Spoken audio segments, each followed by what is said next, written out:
Hello and नमस्कार everyone, my name is Khushboo Goyal and welcome to my channel Take over Study. आज की video में हम बात करेंगे एसएलएम की यूनिट नंबर 3। यूनिट नंबर 4 जो है ऑलरेडी चैनल पे है, लिंक डिस्क्रिप्शन में है, वहाँ से देख सकते हैं। और भी अदर यूनिट्स जैसे कि साइकोलॉजी की, मैथ्स की, सीपी की और फिलॉसफी की भी आपको चैनल पर मिल जाएगी। वहाँ से आप डीएलएड सेकेंड ईयर की प्रिपरेशन अपनी कर सकते हैं। आज की यूनिट में हम क्या क्या पढ़ने वाले हैं, सबसे पहले पढ़ेंगे क्लासरूम मैनेजमेंट। उसी में हम उसका पूरा कॉन्सेप्ट पढ़ेंगे, होता क्या है इसका मीनिंग, उसके बाद उसके डायमेंशंस क्या होते हैं, 5M क्लासरूम मैनेजमेंट में कैसे वर्क करते हैं, उसी के ऊपर पूरा क्लासरूम मैनेजमेंट वर्क करता है, वो सब पढ़ेंगे। पॉजिटिव क्लासरूम के बारे में पढ़ेंगे, साथ ही में एक क्लासरूम के लीडर का रोल हम पढ़ेंगे। उसके बाद पढ़ेंगे मैनेजिंग मिसबिहेवियर। मिसबिहेवियर का पूरा कॉन्सेप्ट पढ़ेंगे, उसके रीजंस कि क्यों मिसबिहेवियर बच्चा क्लासरूम में करता है और मिसबिहेवियर वाले स्टूडेंट्स के साथ डील करने के लिए कैसे कैसे टेक्निक्स या हम क्या कर सकते हैं। देन पढ़ेंगे डिसिप्लिन के बारे में, इसका थर्ड सब टॉपिक होगा। इसमें हम इसके फीचर्स पढ़ेंगे। इनडिसिप्लिन पढ़ेंगे, इनडिसिप्लिन के क्या क्या कॉजेज होते हैं और इनडिसिप्लिन को हम कैसे मैनेज करेंगे। ये सारी चीज़ें इस वीडियो में हम पढ़ने वाले हैं। तो अगर आपको कोई भी डाउट होता है वीडियो से रिलेटेड या किसी भी यूनिट से रिलेटेड, तो आप मुझसे डायरेक्ट मैसेज कर सकते हैं मेरे इंस्टाग्राम हैंडल पे टेक ओवर स्टडी। और साथ ही में प्रीवियस ईयर्स इंपॉर्टेंट क्वेश्चन की भी एक प्लेलिस्ट बनी हुई है, वो देखेंगे। और प्रीवियस ईयर के लिए आप टेलीग्राम चैनल को फॉलो कर सकते हैं। वहाँ पे आपको पीछे 5-6 सालों के हर एक सब्जेक्ट के जो मोस्ट इंपॉर्टेंट क्वेश्चन मीन्स जो प्रीवियस ईयर्स है वो आपको वहाँ पर मिल जाएंगे। साथ ही में सब्जेक्ट पैटर्न की वीडियो ज़रूर देखना, जो न्यू पैटर्न आया है उसके अकॉर्डिंग कैसे आपको क्वेश्चन अटैम्प्ट करना है वो भी चैनल पर और आई बटन पर मिल जाएगी, वहाँ से जाके देखना। अब हम करते हैं पढ़ना शुरू, तो चलो पढ़ते हैं।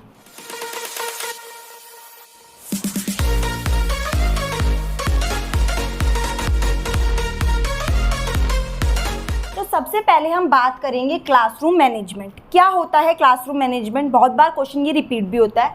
तो क्लासरूम क्या होता है? एक प्लेस होता है जहाँ पर फॉर्मल टीचिंग होती है, मतलब जहाँ पर हम पढ़ाई के लिए आते हैं, जहाँ पर हम डिस्कशन करते हैं और वो भी सब कुछ फॉर्मल तरीके से, ठीक है ना। तो क्लासरूम एक प्लेस होता है फॉर्मल टीचिंग के लिए। और मैनेजमेंट का मतलब होता है organising resources to get maximum output, मतलब क्लास के सारे रिसोर्सेज को, चाहे वो बेंच हो, चौक हो, टीचर हो, कितने भी रिसोर्सेज है उनको अच्छे से ऑर्गेनाइज करना ताकि उन सबसे हमें मैक्सिमम फ़ायदा मिल सके, ये होता है मैनेजमेंट। तो अगर हम क्लासरूम मैनेजमेंट को इकट्ठा करके बोले तो ऐसे प्लेस को मैनेज करना, उसकी सारी चीज़ों को हैंडल करना, ऑर्गेनाइज करना ताकि उससे हम मैक्सिमम बेनिफिट ले सके। तो क्लासरूम मैनेजमेंट एक किसी भी स्कूल के लिए बहुत ज़रूरी होता है ताकि जो एक इफेक्टिव टीचिंग हो सके, साथ के साथ बच्चा अच्छे से पढ़ सके और उसको मैक्सिमम चीज़ें मिल सके और जितने भी रिसोर्सेज है उनका मैक्सिमम यूज़ हो सके।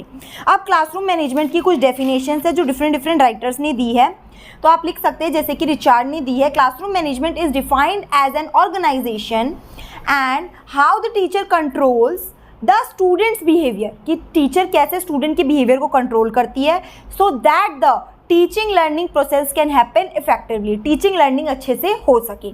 उसके बाद अल्बर्टो ने जो दिया 1986 में, classroom management is a skill which requires the teacher to manage the time, space, resources and students behaviour in preparing a conducive learning environment. मतलब क्लासरूम मैनेजमेंट एक स्किल होती है जो एक टीचर के अंदर होती है, जिसमें वो टाइम, स्पेस, सारी चीज़ों को, स्टूडेंट के बिहेवियर्स को, क्लासरूम की चीज़ों को मैनेज करती है ताकि टीचिंग लर्निंग इफेक्टिव हो सके और आउटपुट मैक्सिमम मिल सके।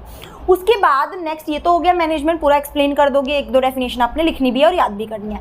देन आएगा 5M of classroom management. Classroom में हमारे 5 M's प्रेजेंट होते हैं और 5 एम्स को जब हम मैनेज कर लेते हैं, ये चीज़ों को पहले से ही प्री डिसाइडेड कर लेते हैं, तो हमारी क्लासरूम मैनेजमेंट इफेक्टिव हो जाती है। तो पहला होता है मेन।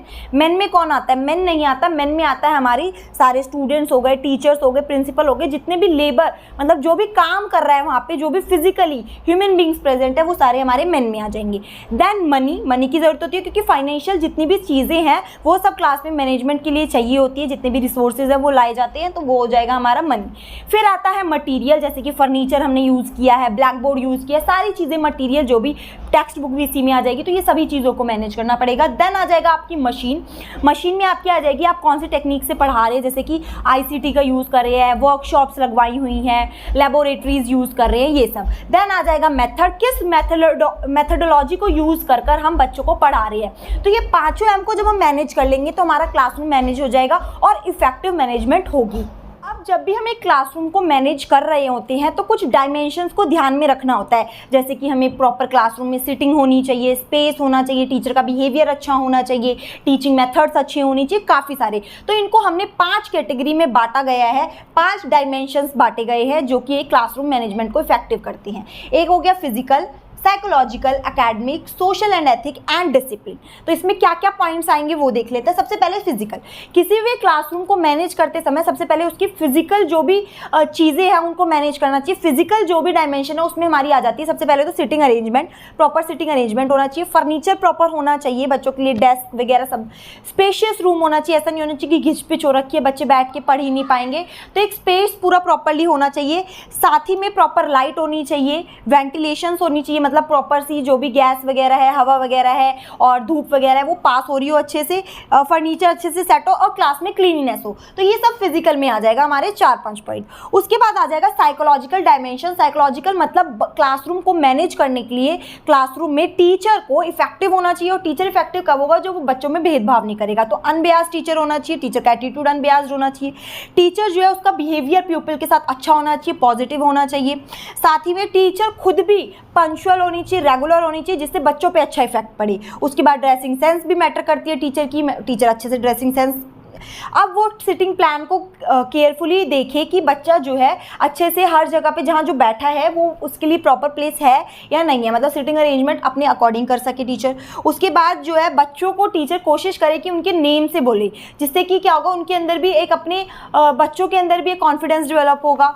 तो ये सब चीज़ों की ज़रूरत है। बच्चों को कंफर्ट प्रोवाइड करना है टीचर ने, मोटिवेट करना है और इंस्पायर करना है। साथ ही में बच्चों के करेक्ट पोस्चर पे भी टीचर को ध्यान देना है, खुद का पोस्चर अच्छा होना चाहिए, खुद की टेक्निक्स अच्छी होनी चाहिए और साथ में एक अंडरस्टैंडिंग एटीट्यूड टीचर का होना चाहिए और साथ में टीचर नॉलेजेबल होना चाहिए। तो ये सारी हमारे साइकोलॉजिकल डायमेंशंस में ये चीज़ें आती हैं। देन आ जाता है एकेडमिक डायमेंशन। एकेडमिक डायमेंशंस में क्या होगा कि अब हम जो पढ़ा रहे हैं बच्चों को उस पर अच्छा इफेक्ट होना चाहिए, क्लासरूम अच्छी होगी। तो हमारे जो डिफरेंट टाइप्स ऑफ टीएलएम्स हैं, हम अलग अलग टीएलएम्स यूज़ करेंगे हर एक बच्चे की नीड के अकॉर्डिंग।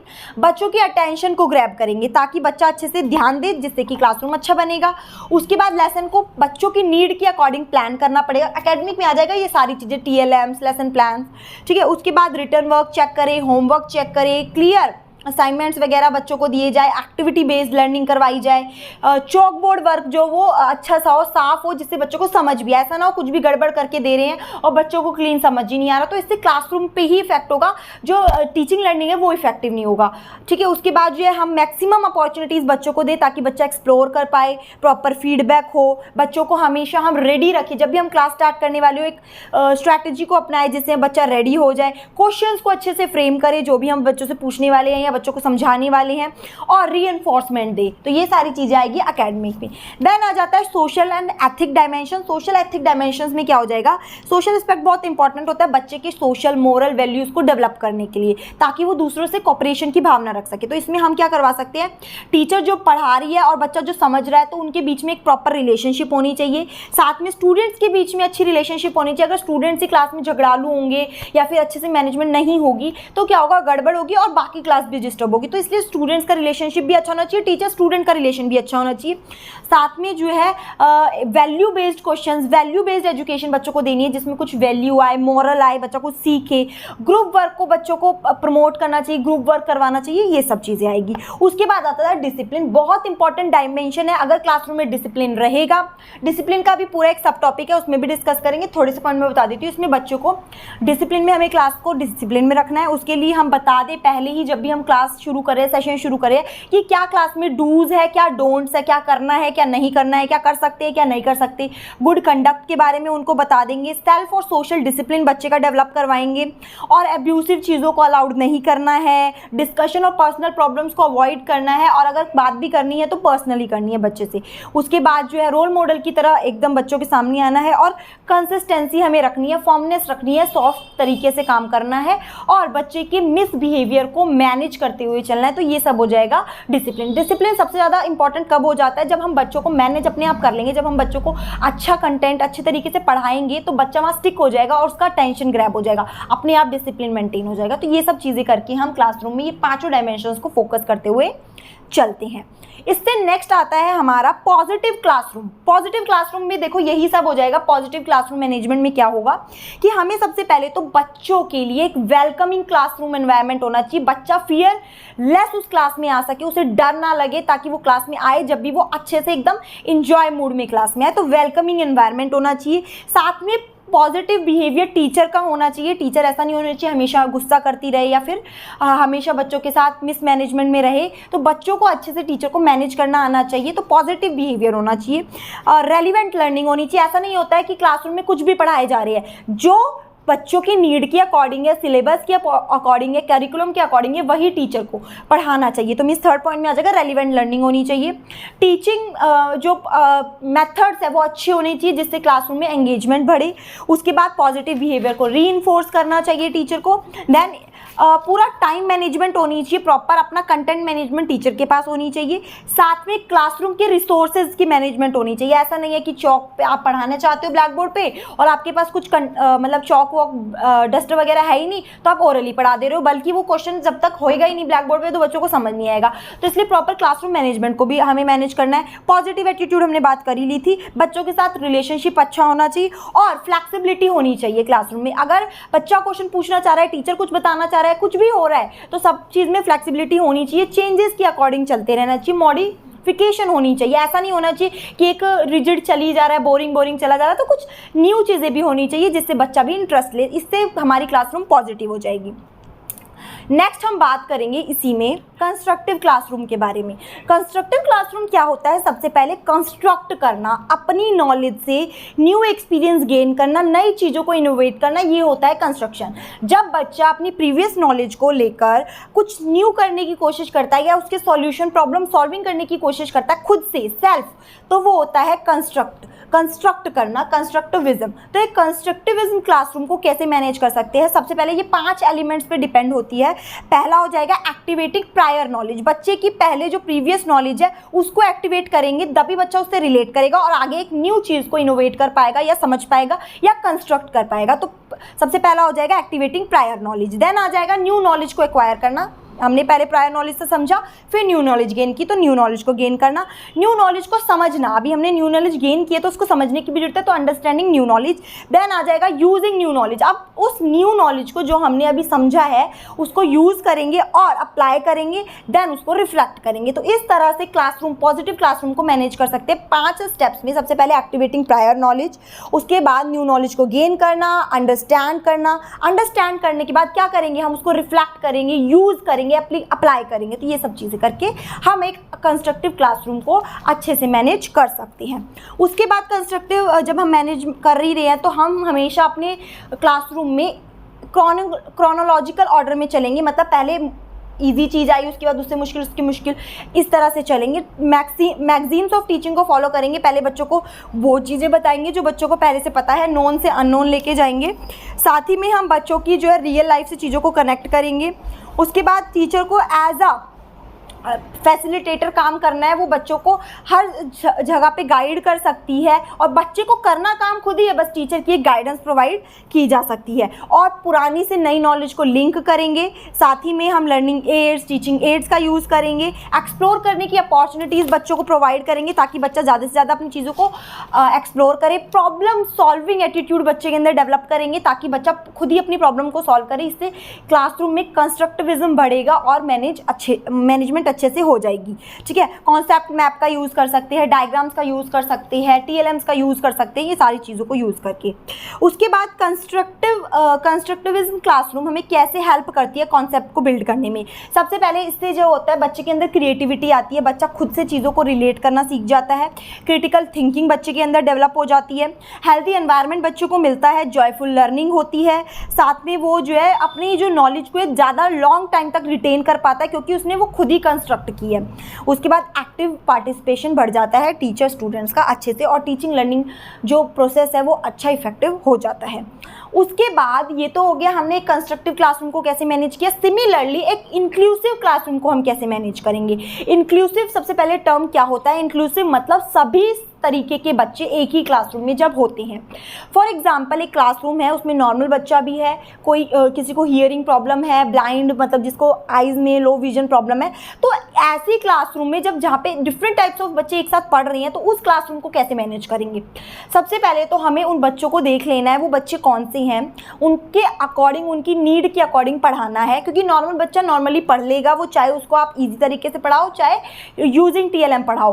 पर अगर हम बात करें किसी बच्चे को हियरिंग प्रॉब्लम है, वो सुन नहीं पाता, तो हम वहाँ पर उस बच्चे को स्लाइड शो या ब्लैक बोर्ड पे लिखकर या ओरली तो वो सुनेगा नहीं, तो हम उसको कोई चीज़ चार्ट वगैरह दिखाकर मीन सारा विजुअल वे में करवा सकते हैं, जिससे वो बच्चा भी समझ पाए, सारी क्लास भी समझ पाए। तो ऐसी क्लास को मैनेज करने के कुछ तरीके होते हैं। सबसे पहले को टीचिंग मॉडल का हमें यूज़ करना है, मतलब 2 टीचर्स का हम इसमें यूज़ कर सकते हैं। मतलब different teachers, special education teacher को भी हम यहाँ पे यूज़ कर सकते हैं, जिससे कि चीज़ों को क्लियर किया जा सके। ठीक है, उसमें हम यूनिवर्सल डिज़ाइनिंग सभी स्टूडेंट्स को एक साथ लर्न करवाएंगे। उसके बाद लाइफ स्किल ट्रेनिंग हम प्रोवाइड करवा सकते हैं, जिससे कि सभी बच्चे कोऑपरेशन के साथ खुद भी सीखे, दूसरों को भी हेल्प कर पाए। उसके बाद फ्लेक्सिबल बिहेवियर होना चाहिए टीचर का, ताकि वो अच्छे से चीज़ों को प्लान करके आए, हर बच्चा समझ पाए, हर बच्चे के लिए वो पॉजिटिव हो। उसके बाद कोऑपरेटिव लर्निंग टेक्निक्स का यूज़ करना है, ताकि हम चीज़ों को रिलेट भी कर पाए और बच्चे सीख भी पाए। उसके बाद जो है हमें पहले से ही आइडेंटिफाई, मैंने पहले ही बोल दिया था कि बच्चों को आइडेंटिफाई कर लेना है बच्चों को क्या प्रॉब्लम है। उसके बाद स्टेप बाय स्टेप अप्रोच को फॉलो करना है, पहले हम समझाया फिर उससे नेक्स्ट इस तरह से हमें करना है। सिंपल लैंग्वेजेस का यूज़ करना है, पॉजिटिव वॉइस का यूज़ करना है, बहुत अग्रेसिव नहीं करना है। बच्चों को नहीं समझ आ रहा है तो प्यार से उसे समझाना है, ना कि अग्रेसिव होके, क्योंकि टीचर एज अ टीचर आपका सबसे पहला तो काम नेचर होना चाहिए, पेशेंट आप होनी चाहिए, जिससे कि आप जो है पेशेंटली हर चीज़ों को कर सके, मैनेज कर सके। उसके बाद जो है हम प्लीजेंट क्लासरूम एनवायरनमेंट बच्चों को प्रोवाइड करना पड़ेगा। तो जब हम ये सारी चीज़ों को मैनेज करते हुए चलेंगे तो एक क्लासरूम, इंक्लूसिव क्लासरूम भी इजीली मैनेज हो जाएगी। अब इसमें एक चीज़ और ध्यान रखना कि हम बच्चों में भेदभाव कभी भी ना करें। अगर एक स्लो लर्नर है, वो अच्छे से समझ नहीं पा रहा है, तो हम उसको 4 बार समझाएंगे। ये हमारा मतलब ये हमारी रिस्पॉन्सिबिलिटी है कि हम उस बच्चे को अच्छे से उस चीज़ में क्लियर करें, क्योंकि वो स्लो लर्नर है, बट ऐसा नहीं है कि उसको कुछ समझ ही नहीं आ रहा, समझ आ रहा है बट धीरे धीरे। तो हमें थोड़ी मेहनत ज़्यादा उस पॉइंट पर करनी पड़ेगी, वो हमें करनी भी चाहिए। देन आ जाता है एक गुड क्लासरूम मैनेजर, मतलब एक टीचर बोल लो, एक प्रिंसिपल बोल लो, जो भी एक क्लासरूम को मैनेज कर रहा है, तो उसके अंदर क्या क्वालिटीज़ होनी चाहिए। जैसे लीडर के अंदर एक क्वालिटीज़ थी, हमने लीडर वाली जब यूनिट पढ़ी थी, तो सिमिलरली इसमें भी एक गुड क्लासरूम मैनेजर के अंदर क्या क्या क्वालिटीज़ होनी चाहिए। सबसे पहले तो उसको जो है अपने सब्जेक्ट कंटेंट के बारे में अच्छे से मास्टरी होनी चाहिए, पढ़ा होना चाहिए। मतलब द टीचर जो भी पढ़ा रहा है, द मैनेजर जो भी पढ़ा रहा है, वो उसके अंदर कंटेंट नॉलेज अच्छी होनी चाहिए। देन जनरल नॉलेज उसकी अच्छी होनी चाहिए, जनरल अवेयरनेस होनी चाहिए उसके अंदर। वो टीचिंग लर्निंग के लिए, मतलब लर्निंग के लिए पैशनेट होना चाहिए। ऐसा नहीं है कि सिर्फ वो पढ़ाया जा रहा है, उसको लर्न करने में ही मज़ा नहीं आता। तो जब एक अच्छा टीचर, एक अच्छा मैनेजर कब होगा, जब वो खुद लर्न करने में इंटरेस्टेड होगा, कि जब भी वो बच्चों को पढ़ा रहा है, अगर बच्चों ने कोई पॉइंट दिया तो वो उसको गेन करे, उसको समझे और उसको लर्न करे। तो ये भी चीज़ें होनी चाहिए एक गुड क्लासरूम मैनेजर के अंदर। उसके बाद एक्सप्रेशन पावर अच्छी होनी चाहिए, अच्छे से अपने आप को एक्सप्रेस कर पाए ताकि बच्चा समझ पाए। उसके बाद उसका जो प्रोग्रेसिव आउटलुक होना चाहिए, हमेशा आगे बढ़ने की उसे सोचनी चाहिए। ऐसा नहीं है कि किसी भी चीज़ पे आके स्टॉपेज लगा ले, प्रोग्रेसिव नेचर होना चाहिए, इनिशिएटिव होना चाहिए, नए नए चीज़ों को इनिशिएट कर पाए। ह्यूमरस अप्रोच होनी चाहिए, अच्छे से सबके साथ हंस के, मिलजुल के, एक कोऑपरेटिव बिहेवियर के साथ आगे बढ़ने वाला होना चाहिए। पंक्चुअल होना चाहिए, रेगुलर होना चाहिए, साथ में जस्ट एंड फेयर एटीट्यूड होना चाहिए, सभी बच्चों को इक्वल मानना चाहिए उसको। सेल्फ कॉन्फिडेंस उस टीचर के अंदर अच्छे से होना चाहिए, उस मैनेजर के अंदर, जब भी वो क्लास को मैनेज कर पाएगा। उसका कैरेक्टर हाई होना चाहिए, जिससे कि वो क्लास को अच्छे से मैनेज कर पाए, एज अ रोल मॉडल भी बच्चों के आगे आ पाए। उसके अंदर कुछ मतलब पर्सनल अपीयरेंस अच्छी होनी चाहिए। कोई भी टीचर अगर क्लासरूम में आ रहा है, तो जब उसकी अगर मान लो आउटफिट ख़राब है, उसकी पर्सनैलिटी ही अच्छी नहीं है, तो वो क्लास को अच्छे से मैनेज नहीं कर पाएगा, क्योंकि बच्चे उसकी तरफ अटेंटिव नहीं होंगे। तो ये सारी चीज़ें होनी चाहिए। साथ में उसके अंदर प्रोफेशनल कैरेक्टरिस्टिक्स होनी चाहिए। बिल्कुल एकदम ऐसे नहीं होना चाहिए, बिल्कुल एकदम यूँ नहीं होना चाहिए कि इनफॉर्मल चल रहा है सब कुछ। फॉर्मली एक उसके अंदर वो चीज़ होनी चाहिए, एक पर्सनल कैरेक्टरिस्टिक, पर्सनल पर्सनैलिटी, साथ में प्रोफेशनल एथिक्स उसके अंदर होनी चाहिए।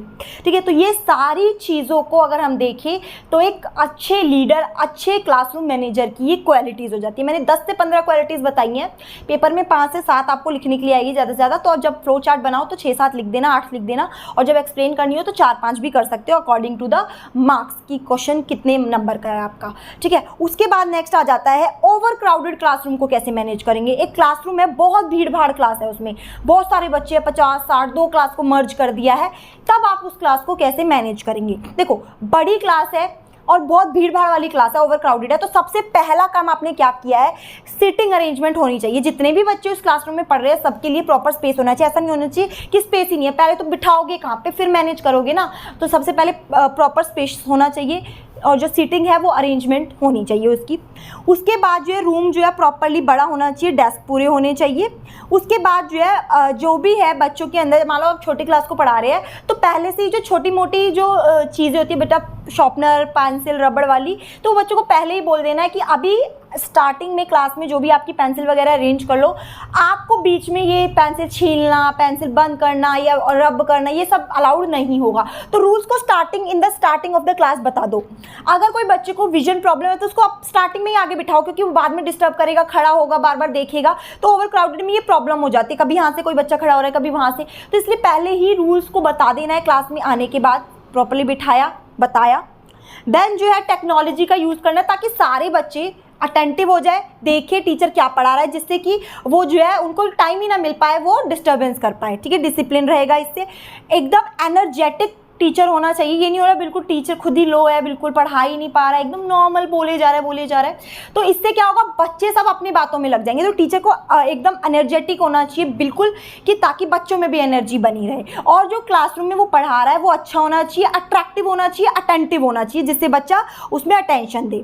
ठीक है। उसके बाद टीचर को पहले दिन ही, जब भी वो क्लासरूम में आ रही है, बहुत भीड़ भाड़ वाली क्लासरूम है, तो उसको पहले दिन ही अपने सारे रूल्स रेगुलेशन बच्चों को बता देने हैं कि मेरी क्लास में ये सब अलाउड नहीं है, जिससे बच्चे के अंदर एक डिसिप्लिन की भावना बन जाए कि हाँ भाई हमें मैम की क्लास में ऐसा नहीं करना है। ठीक है। और बाकी सारे जो भी चीज़ें हैं, मान लो कि टीचर कुछ हैंडआउट्स बांट रही है, प्रिंट आउट्स दे रही है बच्चों को, तो प्रॉपर इनफ होने चाहिए। ऐसा नहीं होना चाहिए कि मान लो क्लास में 60 बच्चे हैं और मैम के पास हैंडआउट 40 ही है, तो उस टाइम पे क्या करेंगे, 20 बच्चे तो मेरे को नहीं मिला, मेरे को नहीं मिला, तो इससे क्या होगा, ओवर क्राउडेड में इनडिसिप्लिन क्रिएट हो जाएगा। तो जो भी चीज़ें टीचर लेकर आ रही है प्रॉपर मैनेजमेंट के साथ रखे, अपने लेसन को पहले से ही प्लान करे क्या पढ़ाना है, जिससे डिस्टर्बेंस ना हो। और जो भी 1 घंटे की अगर क्लासरूम है, उस टीचर को 1 घंटे में क्लासरूम लेनी है, तो पूरे 1 घंटे का प्लान करे, ताकि 1 घंटे में 2-4 मिनट भी वेस्ट ना हो, जिससे बच्चे को टाइम मिल पाए इनडिसिप्लिन क्रिएट करने का। क्योंकि अगर एक बार इनडिसिप्लिन क्रिएट होता है तो उस ओवर क्राउडेड क्लास को मैनेज करना मुश्किल हो जाता है। तो इसलिए एट द स्टार्टिंग से ही आपको उसको मैनेज करते चलना है और उस पूरे 1 घंटे में मैनेजमेंट को प्रॉपरली रखना है। ठीक है ना। उसके बाद जो इंटरेस्टिंग ग्रुप वर्क करवा सकते हैं, केयरफुल वगैरह, टीचर को केयरफुल रहना है। बड़ी क्लास है तो चीटिंग वगैरह के लिए भी अवेयर रहना पड़ेगा और बच्चों की एफिशिएंसी नीड के अकॉर्डिंग टीच करना है। तो अगर हम ये सब चीज़ों को फॉलो करते हैं तो ओवर क्राउडेड क्लासरूम, सारे टाइप के क्लासरूम भी इजीली मैनेज हो जाएगी। तो ये हमारा पूरा टॉपिक क्लासरूम मैनेजमेंट का था। आई होप ये सारा चीज़ क्लियर हो गई होगी। नेक्स्ट अब हम आगे बात कर लेते हैं। क्लासरूम मैनेजमेंट हमें समझ आ गया है। उसके बाद मैनेजिंग मिसबिहेवियर। देखो क्लासरूम में मिसबिहेवियर की प्रॉब्लम होती है।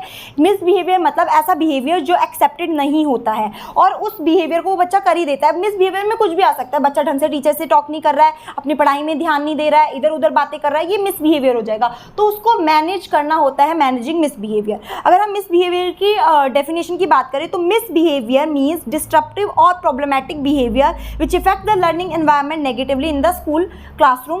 स्कूल रूम में, क्लासरूम में जब भी कोई बच्चा प्रॉब्लमैटिक बिहेवियर करता है तो उससे क्या होता है, उस पूरे इन्वायरमेंट में इनडिसिप्लिन आ जाता है, मिसबिहेवियर आ जाता है, तो उससे टीचिंग लर्निंग अच्छे से नहीं हो पाती। तो इसलिए हमें मिसबिहेवियर को मैनेज करने की ज़रूरत पड़ती है। अब मिसबिहेवियर की कुछ डेफिनेशंस है, जैसे कि मिसबिहेवियर जो भी चार्ल्स ने एक्सप्लेन किया है, misbehaviour as behaviour that is considered inappropriate for setting और situation in which it occurs, जिसमें वो हो रहा है उसमें उसको मैनेज करना मिसबिहेवियर मैनेजमेंट होती है। ठीक है। अब मिसबिहेवियर होता क्यों है क्लासरूम में, किस वजह से हो सकता है? देखो, या तो बच्चे को कुछ समझ नहीं आ रहा है, ठीक है ना, लर्निंग अच्छी नहीं हो रही है, या फिर बच्चे को जो उसके क्लासमेट्स है वो अच्छे नहीं है, उसको हैरेस कर रहे हैं, डरा रहे हैं।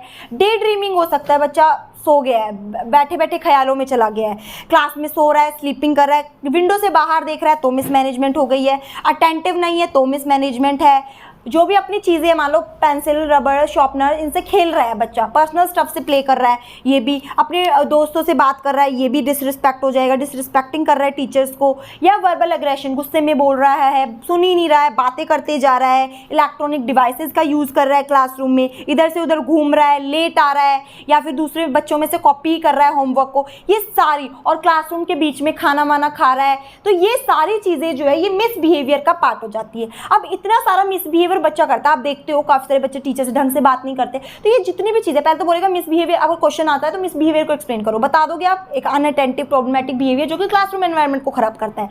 लेकिन इसके बाद पूछेगा क्या रीजंस है, तो रीजन में आप एक फ्लो चार्ट बताएंगे क्या पता बच्चा होमवर्क नहीं कर रहा है, इनअटेंटिव रहता है, बच्चा बच्चों से बात कर रहा है, खाना खा रहा है, बीच में टॉयज से खेल रहा है, विंडो के बाहर देख रहा है, इतनी सारी चीज़ें लिख दोगे। उसके बाद इसको एक्सप्लेन करोगे। देन आएगा मेन चीज़ कि अब ये जो बच्चा ये सब चीज़ें कर रहा है, क्लास के बाहर देख रहा है, इधर उधर जो भी है, इनका रीज़न क्या है, क्या कॉज क्या है, कि क्यों इस वजह से बच्चा मिसबिहेवियर कर रहा है। तो पहला तो हो जाता है कि बच्चे को अटेंशन चाहिए, बच्चा मिसबिहेवियर कर रहा है ताकि उसके ऊपर उसकी अटेंशन जाए, टीचर की जाए।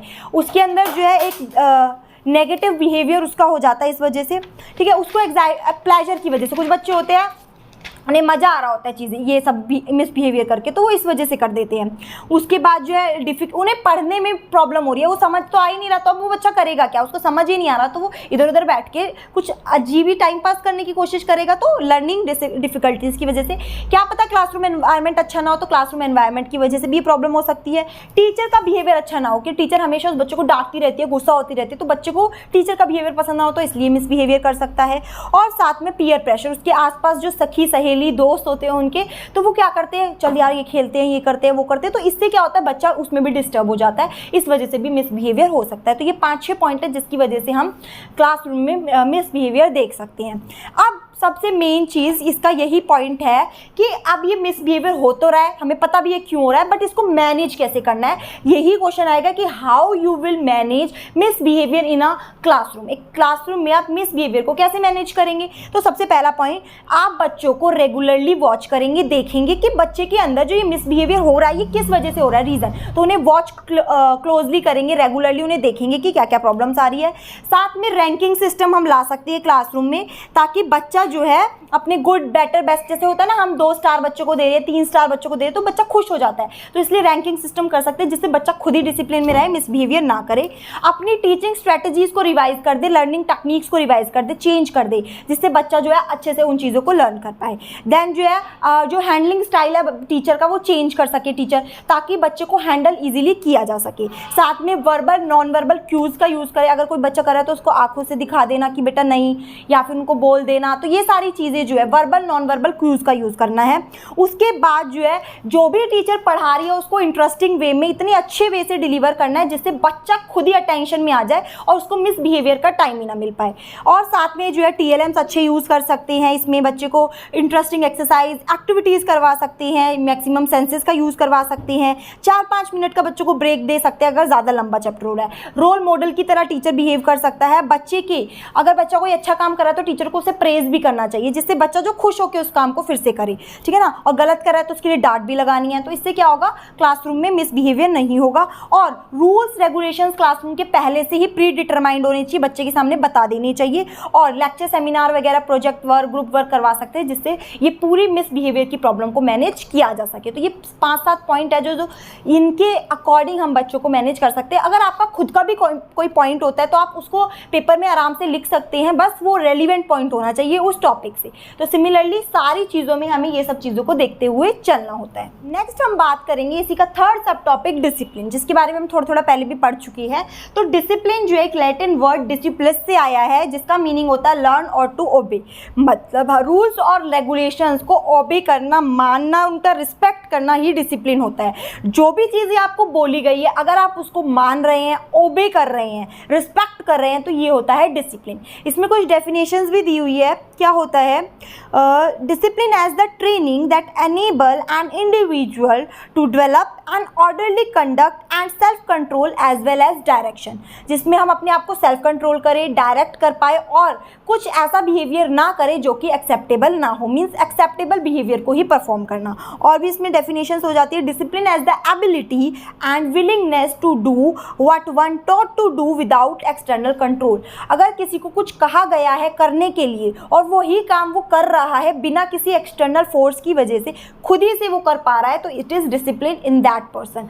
क्लासरूम में होता है, टीचर एक डिसिप्लिन को फॉलो करता है, टीचर पढ़ाता है, अच्छे लैंग्वेज का यूज़ करता है, एक प्रॉपर ड्रेस में आता है, रेगुलर पंक्चुअल होता है, ऑन टाइम रहता है, तो ये सब डिसिप्लिन के पार्ट है। सिमिलरली एक बच्चा आता है, स्कूल यूनिफॉर्म में आता है, क्लासरूम में आके बैठता है, पढ़ता है, अपनी चीज़ों को लेकर आता है, डेली होमवर्क करता है, ये भी डिसिप्लिन होता है। तो डिसिप्लिन एक क्लासरूम में, एक स्कूल में, एक ऑर्गेनाइजेशन में, एक घर में, एक गली में, हर जगह बहुत ज़रूरी होता है। ठीक है, उसके बाद जब हम डिसिप्लिन की बात ही कर रहे होते हैं तो कुछ चीज़ साइलेंट फीचर्स है डिसिप्लिन के, जैसे कि मतलब एक कंस्ट्रक्टिव और पॉजिटिव इन नेचर, मतलब पॉजिटिविटी होती है नेचर के अंदर, हम अच्छे से पॉजिटिवली बिहेव करते हैं। ठीक है, खुद से अपने अंदर से आता है। उसके बाद जो होते हैं कॉर्पोरल पनिशमेंट के लिए कोई काम नहीं होता, मतलब इसमें पनिशमेंट नहीं रखनी चाहिए, जिससे कि कभी कभी बच्चे के अंदर इनडिसिप्लिन जब आ जाता है, जब उसको पनिशमेंट मिलती रहती है तो वो अग्रेसिव हो जाता है, तो ये नहीं होना चाहिए। एनवायरनमेंट अच्छा होना चाहिए जिससे डिसिप्लिन अच्छा होगा, और साथ में self direction, self control person के अंदर होनी चाहिए, जिससे कि वो डिसिप्लिन वे में अपने चीज़ों को कर पाए।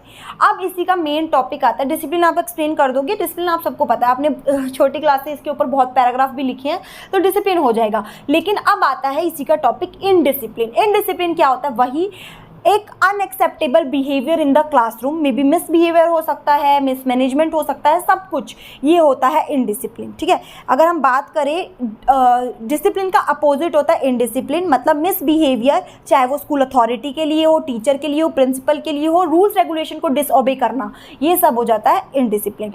उसके बाद जब हम बात करते हैं बच्चे के अंदर जब सेल्फ कंट्रोल नहीं होता, सेल्फ डायरेक्शन नहीं होती, वो चीज़ों को मानता ही नहीं है, तो भी इनडिसिप्लिन कहलाता है। ठीक है, कुछ डेफिनेशंस है, जैसे 1995 में एक डेफिनेशन आई थी, indiscipline as any act that does not confirm the societal value and norms, जो सोसाइटल वैल्यूज़ नॉर्म्स जो भी गिवन है उसको फॉलो नहीं करता, मानता नहीं है, कंफर्म नहीं करता है, वो सब हो जाता है इनडिसिप्लिन। एक और डेफिनेशन है इनडिसिप्लिन एज अनट्रूली एक्ट्स, ऐसे बिहेवियर, ऐसे लॉलेसनेस, मतलब जिसमें कोई भी फॉलो नहीं है, कोई रूल्स फॉलो नहीं है, या डिसओबीडियंस होता है हमारा, हम स्कूल्स के रूल्स रेगुलेशंस को फॉलो नहीं करते, तो ये भी क्या होता है इनडिसिप्लिन। अब बच्चा इनडिसिप्लिन में आता क्यों है, वो इनडिसिप्लिन करता क्या है, उसका रीज़न, कॉजेज़ क्या है।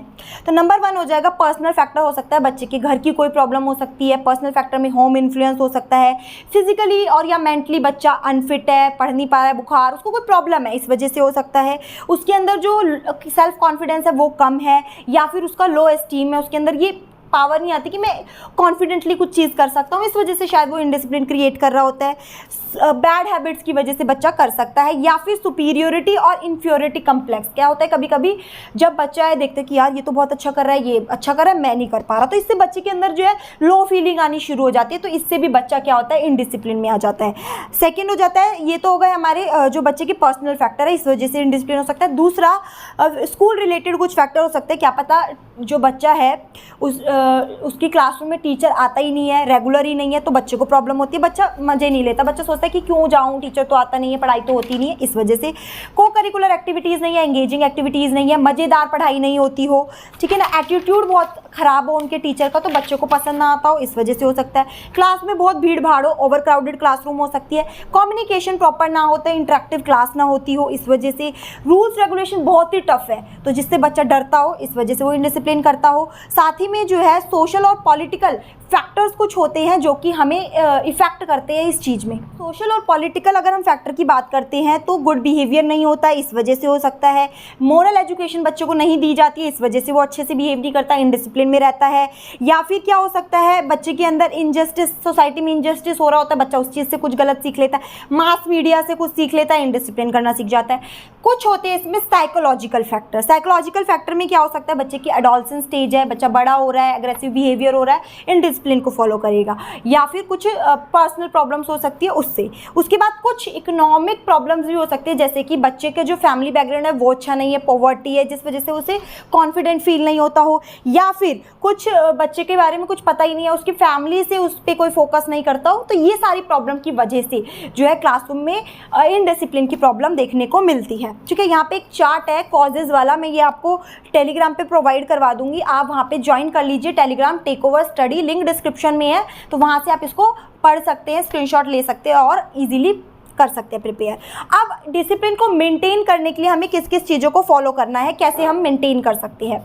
नंबर 1, मॉरल एजुकेशन दे सकते हैं हम बच्चों को। डेमोक्रेटिक एनवायरनमेंट, एक ऐसा एनवायरनमेंट जिसमें फियरलेसली बच्चा पूछ सके टीचर से, डेमोक्रेटिक एनवायरनमेंट हो।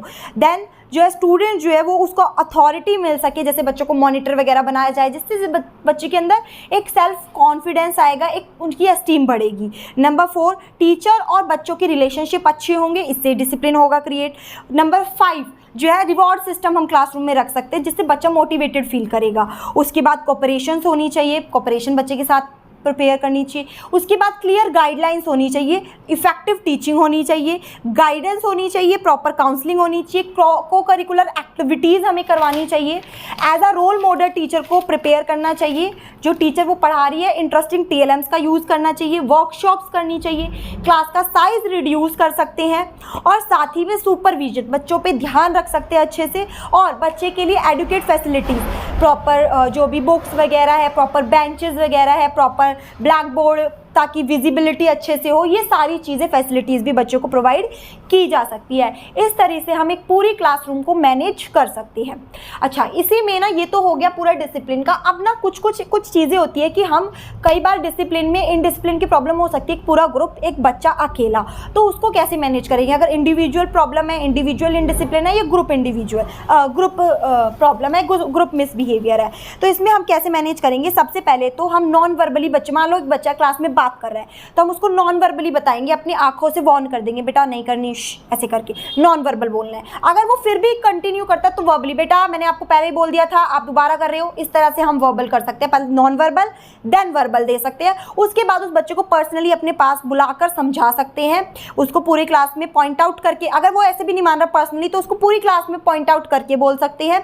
देन उसके पेरेंट्स से बात कर सकते हैं। अगर वो फिर भी बच्चा इनडिसिप्लिन में रहता ही है, फिर हम उसके ऊपर केस स्टडी करेंगे कि बच्चे को एक्चुअली प्रॉब्लम है क्या, फिर उसको जानेंगे और फिर उसको काउंसलिंग प्रोवाइड करेंगे। तो एक स्टेप में हम इस चीज़ को फॉलो कर सकते हैं। अगर इंडिविजुअल प्रॉब्लम है, कैसे, नॉन वर्बली समझाया, वर्बली समझाया, नहीं समझा तो उसको पर्सनली बुलाया, फिर पूरी क्लास में पॉइंट आउट किया, तब भी नहीं समझा, पेरेंट्स से बात की, उसको केयर प्रोवाइड की, मतलब उसके ऊपर केस स्टडी करी, और केस स्टडी के बाद काउंसलिंग प्रोवाइड की। तो इस तरह से हम उस बच्चे को मैनेज कर सकते हैं। अगर मान लो ग्रुप में कोई प्रॉब्लम है, ग्रुप इनडिसिप्लिन को हमें हैंडल करना है, तो सबसे पहले वो प्रॉब्लम को क्लास में ही हमें डिस्कस करना है। टीचिंग स्टाइल को चेंज करके देख लेना है, क्या पता टीचिंग स्टाइल की वजह से पूरा ग्रुप ही ना पढ़ रहा हो। फिर हम ग्रुप से पर्सनली बात करेंगे, पूरे ग्रुप से, बेटा क्या प्रॉब्लम है, क्यों नहीं पढ़ रहे हो, क्या समझ नहीं आ रहा है, ठीक है। उसके बाद अपने स्टाइल को भी चेंज कर लेंगे।